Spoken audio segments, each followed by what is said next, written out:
Hi, it's your gay guru, Michael Brewer, reporting to you from the Italian Alps.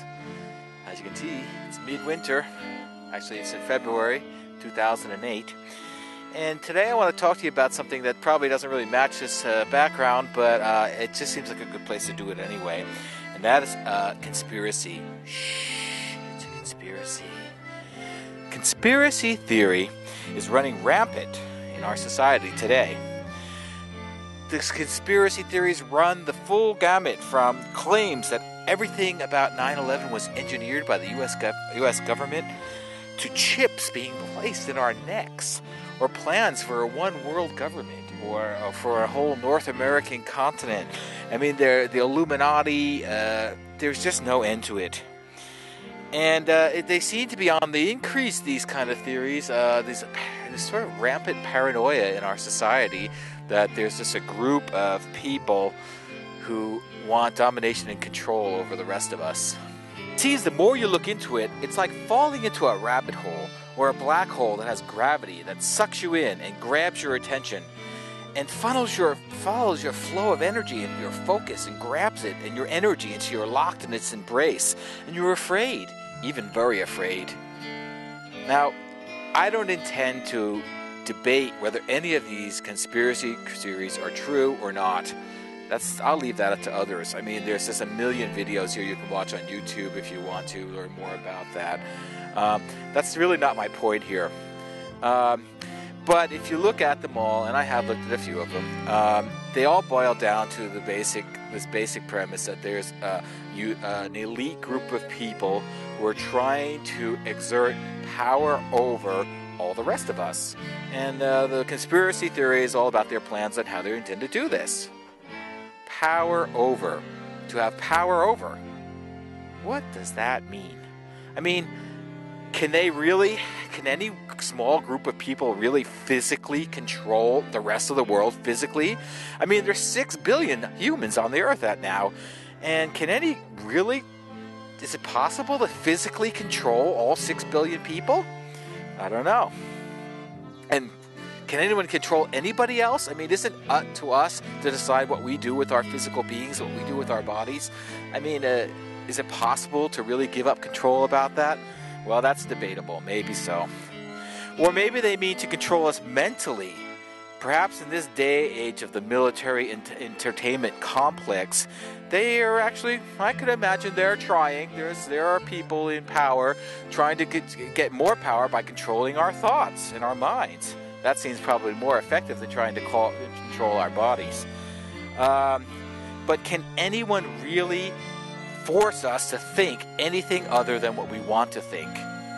Can they really? I don't know. Isn't there something called free will in this world? Isn't there something that says we determine our thoughts? Isn't it up to us in the end to determine what it is we think? Carl Jung said, if there's anything that could be considered a crime in this world, it is spiritual lethargy. That means people who are just too lazy or too weakened to take full responsibility for their mental and spiritual state and household, and are indeed at risk of falling under the control of forces outside themselves. Adolf Hitler said that the best way to take control of a population is to create an event so terrible that it terrorizes the entire populations and creates a lingering sense of fear. Masses who are afraid are easily and eagerly give up their freedom for a false sense of security. So whether it's the Third Reich or 9/11, 2001, the point of acts of terrorism are to unsettle and to create fear.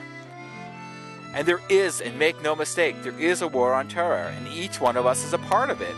There is a war on right now, today. And each one of us, it's a war on for the attention and the focus and energy of our thoughts. These days, the terror never ends. It's on a 24-hour CNN tape loop. All crying Cassandra and doom and gloom and tales of destruction. No wonder we're so afraid. No wonder we're all terrorized. Have you noticed now that there's a state of constant crisis in public consciousness? It never ends. There's just one after another. there's just no peace anymore, and there's just no time where we can really stop being afraid. If you watch CNN, you can see the conspiracy theories playing out, and then you have every reason to be afraid, and that's the point. People who are afraid eagerly give up their freedoms and to achieve a sense of security. Think about air travel these days. If you don't think there's a sense of fear in the public consciousness, well, you haven't been on a plane lately. When the day comes that the plans that are alleged to implant chips in our necks to control the population, you can bet that it'll be at that point the population itself will clamor for these chips and insist on having them to achieve a sense of greater security. So it really doesn't matter if these conspiracy theories are true or not, but consider for a moment that they are. If you are feeling afraid, even a low grade, in the background, yet pervasive fear, then your spiritual resistance is low and you indeed are vulnerable to being controlled. And now for my main point. Happy, unafraid, integrated, blended individuals are not easily controlled. In fact, they lead. So the next time you begin to worry about conspiracies out in the world, turn the mirror around and look inside your own head and your own heart. Are you in charge of your own spiritual and mental household? Do you feel good most of the time? Are you in touch with your feelings and see them as indicators of your connection to your own super self, to quote my friend Tom Burke? Or are you filled with love and aloha? If you are, then no conspiracy can ever touch you. It's the conspiracy theories themselves that are indeed the conspiracy. They're designed to unsettle and create fear, and they fulfill their own prophecies. Pay attention to what you focus on a regular basis for any great length of time. This is what you will attract in your everyday reality. We are co-creators and designers of our lives. And you're doing it consciously or by default. And who is going to win the battle for your attention, focus, mental, and physical energy and time? That's the real question. Who is going to win this battle? Because there is indeed a battle going on.